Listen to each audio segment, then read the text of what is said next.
These are animals. These aren't people. They're psychopaths, sociopaths, the kind of people we have here. We are about to see the worst of the worst. Welcome to CCOT, the world's largest prison by capacity in El Salvador, which was constructed to imprison the highest profile criminals. Those who enter this prison are destined never to leave alive. There's no way out. How are you gonna come out of this? The reason why this small country of 6 million needs the largest prison is the gangs. Once dominating the country, these gangs faced a dramatic crackdown starting in March 2022. Under President Nayib Bukele's administration, over 70,000 individuals, about 2% of the country's adult population, were arrested within just 16 months. Buses transported thousands of chained gang members to CCOT in a tightly coordinated nighttime operation. Sitting one behind the other, heads lowered, they looked like a single mass. Surrounded by armed guards, none of them dared to resist commands.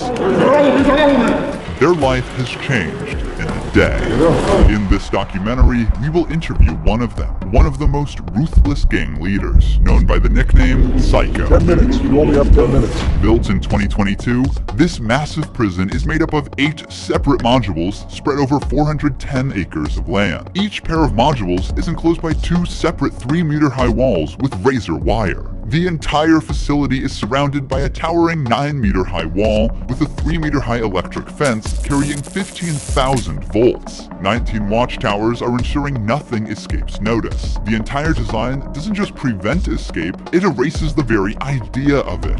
Hello. Hello, we have permission from the presidency. The soldiers stopped us. We're hoping this will be the last checkpoint.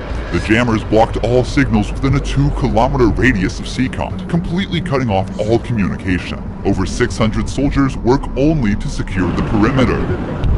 We are gonna leave all of our belongings here before entering the prison. We will only carry our cameras and microphones, that's it. Pass slowly. Look at the camera. The body scan. I forgot my wedding ring on. Well, that needs to be put away over there. This high-capacity X-ray scanner even shows bones and internal organs. It's mainly used to scan newcomers, ensuring no one tries to sneak in anything forbidden on their body before entering. The inmates used to swallow some objects, or they would try to bring them in vaginally or anally. Micro SD memory cards, microchips, and not only that, even phone chargers. Another thorough body search has been conducted. Take off your shoes. They even inspected inside our socks. It took us around 1 hour just to pass through security, even though we were invited as media after months of applying. Guards are wearing masks because they're doing a risky job here, so if they get identified, it might be riskier for them to go to town centers because these gangs, they have a lot of connections, so they have to keep their identity secret. Why don't you wear a mask?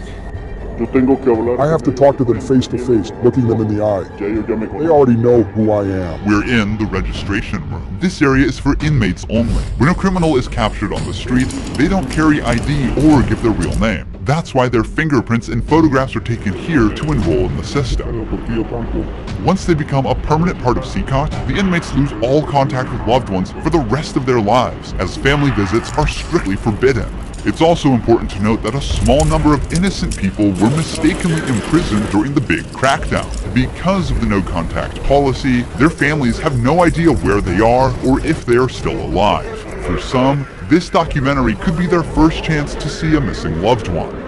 Before entering the modules where the inmates are, we visit the armory of the prison. This section is a must in case of possible riots, and these convicts are the most unsafe people on Earth. The type of firearm we use is a T65 rifle, similar to the M16 rifle. We also have this other firearm, which is a 12-gauge shotgun. A Sig Sauer rifle allows us to maneuver in spaces that are too tight to move. Whenever criminals are arrested and dragged to the bus, various cuffs and chains are used to restrict their movements and minimize the risk of harm to officers. Has there ever been a riot? So far, there have been no escape attempts. We have the worst of the worst within criminal organizations here. The riot gear consists of a head protection, a face shield, neck protection, an anti-trauma vest, leg protectors, shin guards, and of course a shield. Generally, in the prisons, we see inmates invent any kind of handmade weapon, like awls or knives. They are fully protected. You can see how he protects his feet. Since this prison is so large, we have to hop on this bus. We are entering the modular area. To keep the country safe, one